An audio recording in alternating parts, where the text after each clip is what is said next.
Bonjour, aujourd'hui nous allons vous montrer qu'avec la domotique nous pouvons faire des économies. Alors, dans un premier temps, on va regarder un graphique d'un chauffage classique. On va voir comment ça fonctionne. Ensuite, on va passer sur un graphique théorique d'une régulation intelligente. C'est ça qu'on va essayer d'obtenir avec la domotique. Puis ensuite, je vais vous montrer sur un cas réel les économies qu'on va faire directement. Passons aux choses sérieuses. Alors, comment ça marche un chauffage avec une régulation standard? On a une consigne qui est fixée à 20 degrés, c'est cet axe-là. Le chauffage, il va se mettre à chauffer jusqu'à atteindre plus 1 de la consigne. Donc ici, 21. Ensuite, le radiateur il reste chaud, donc c'est pour ça qu'on a une petite excès. C'est ce qu'on appelle de l'inertie.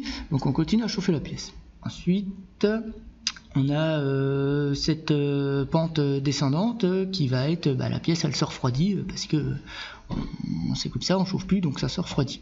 Jusqu'à arriver à moins 1 de la consigne, donc ici 19, et le radiateur il va se remettre en route et on va consommer de l'électricité jusqu'à rattraper cette inertie froide, qui est grosso modo la même qu'en haut mais en négatif, pour remonter. Et on a cette régulation qui va faire ça. Alors, les inconvénients, c'est qu'on va ressentir un coup le chaud, un coup le froid, même si on place notre consigne plus haut, parce que le corps humain, quand il sent que la température baisse, il nous fait ressentir du froid.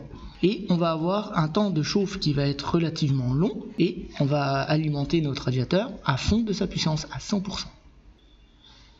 Voilà, donc on a vu le cas d'un chauffage classique, d'une régulation classique. Un coup on a chaud, un coup on a froid. Pas super confortable, et en plus on va chauffer sur des temps relativement longs et à pleine puissance. Maintenant il va falloir qu'on regarde comment on va pouvoir faire pour diminuer ou carrément supprimer ces inconvénients. Donc nous voici avec un graphique théorique d'une régulation intelligente. Alors on va l'analyser. Donc ce qu'il nous faudrait, c'est qu'on obtienne une température qui reste proche de la consigne 20 degrés pour ne plus avoir, comme on a vu précédemment, un coup chaud et un coup froid. Et puis supprimer en fait ces temps de chauffe ou les diminuer à un maximum pour avoir des tout petits temps de chauffe avec des impulsions pas forcément à 100%. Alors comment on va faire?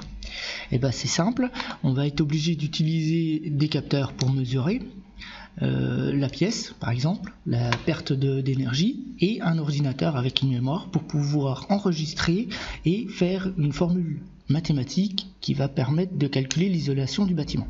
Cette isolation, elle va nous permettre de savoir combien on va perdre dans le temps des calories, de la température. Et ensuite, l'ordinateur, il va être à même d'envoyer une certaine impulsion électrique, on va dire 20%, donc ça va être ces petites courbes-là, au radiateur qui va être le pile poil nécessaire pour maintenir cette température. Donc voilà, la théorie, la voici. Maintenant, on va regarder ce qui se passe sur un cas réel avec ce graphique-là. Donc le graphique que je vous ai montré précédemment, il appartient à un graphique dynamique, il se met à jour automatiquement. Donc c'est pour ça que je vous emmène directement sur la page de la domotique où on va retrouver différents graphiques, ici et là-haut, et puis les deux panels qui vont être là pour avoir une commande manuelle qu'on va retrouver soit sur une page d'ordinateur, soit sur une tablette, soit sur un téléphone, un peu comme on veut. Voilà. Donc ça fera l'objet sûrement d'une autre vidéo, ou plutôt une explication au magasin ou directement au client. Donc vite fait, on a trois graphiques là qui sont sous nos yeux. On a ce graphique qui appartient à ce panel de la salle de bain.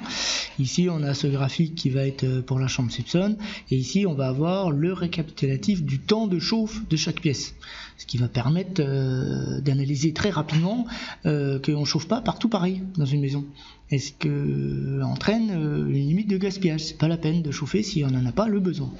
Alors pour l'exemple, nous on va se consacrer sur le graphique du bas qui est donc une chambre, et on verra très vite fait le graphique de la salle de bain. Donc ce graphique là, si on change un petit peu les intervalles, là, on passe en journée, on va voir que on se trouve dans un intervalle de 14h à 13h, on a une journée presque entière. Donc alors analysons-le.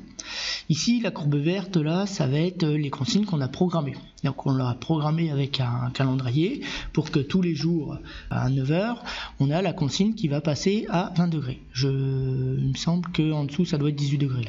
On va aller vérifier en bas. Et qu'arrivé vers 9h du matin, on a la consigne qui redescend à 15 degrés. Pardon, je vous disais 18, c'est 15 degrés. Parce qu'on a estimé qu'on n'avait pas besoin de chauffer. La journée, on n'était pas dans la chambre. Ici, on a la température donc mesurée par le capteur en orange, donc on va voir qu'elle est déjà relativement lisse. Et ici, en dessous, on a une température mesurée à l'extérieur. Comme nous sommes en hiver, on a des températures froides là, on voit 2,6 là, qui est pris directement dans la station de météo qui se trouve dans la rue, qui est branchée à internet et qui est complètement accessible, c'est gratuit, donc on va utiliser cette information. Et là, en marron, on voit les temps de chauffe, enfin la puissance de chauffe qui a été apportée au radiateur pour maintenir cette température à la consigne. Donc déjà en une nuit, on voit qu'on n'a pas beaucoup chauffé. Donc si on regarde ici, il a mis une petite impulsion de 5,16%. Ce qui veut dire qu'en fait, il n'a pas fait de pic de courant. Et c'est ces pics de courant qui sont du gaspillage. Ici, un peu plus tard, à 7h, il a décelé qu'il avait besoin de chauffer. Donc il a mis 12,88%. Ça n'est plus des grosses consommations pour le radiateur. Et là, on voit qu'il est 7h07 et qu'il l'a mis pendant, on va essayer de l'avoir. Alors, on va supprimer ces graphiques-là pour être bien plus précis. Et il l'a mis jusqu'à 7h08 pendant 1 minute. Donc, on est sur des temps de chauffe très courts avec très peu d'impulsion de courant. C'est ça qui est intéressant. C'est là-dessus qu'on va commencer à faire des économies. On va faire la même analyse pour la salle de bain. Donc la salle de bain, on est sur des consignes un peu plus hautes, parce que comme c'est un sèche-serviette, il faut que la serviette soit sèche, donc on est sur une consigne à 23 degrés. Et en dessous, on doit être sur un retour à 18 degrés. Donc même topo, c'est le calendrier qu'on a programmé, qui va nous donner les impulsions, la montée et la descente de la consigne. On va avoir le même capteur qui va mesurer, et la température qui est grosso modo la même, c'est les mêmes données, en même temps. On ne regarde pas le même temps. Et on va voir que l'impulsion, elle est de 35,99% pendant... Alors là, on était à 17h40 et là, on est à 18h22. Voilà, sur des courtes distances. Et pas forcément la même. C'est ça une régulation intelligente. Et on n'a plus la sensation d'avoir chaud ni froid. Donc voilà, le graphique qui parle de lui-même, on voit très nettement que en fait on fait des toutes petites impulsions toute la journée ou toute la nuit suivant comme on a planifié le calendrier, et pas des impulsions à 100%, donc on n'est plus tributaire d'un chauffage qui va consommer à 100% à pleine puissance avec une inertie qui va être trop haute parce qu'on a dépassé la consigne de plus 1 degré et quelques, et qui va être trop tard puisqu'on va retomber en dessous d'une consigne à moins 1 et quelques. Alors tout ça, c'est possible que si on a une petite puissance de calcul derrière, comme on fait nous avec la domotique, on met un petit ordinateur et quelques capteurs qui va permettre de mesurer et analyser. Et ce petit ordinateur, il est là pour anticiper ces pertes de température et lisser les choses. On lisse tout, on gagne en confort, on gagne en économie, et en plus, c'est très flexible. Voilà, j'espère que tout ça a été clair. Si vous avez des questions, on est présent, on est là pour, et il ne faut pas hésiter. Profitez-en pour partager la vidéo, pour parler de nous. On est là pour vous aider, et toutes les économies qu'on peut faire avec ces systèmes-là, c'est intéressant de les mettre en place, quoi. Les technologies existent depuis plusieurs années, il ne faut pas s'en priver.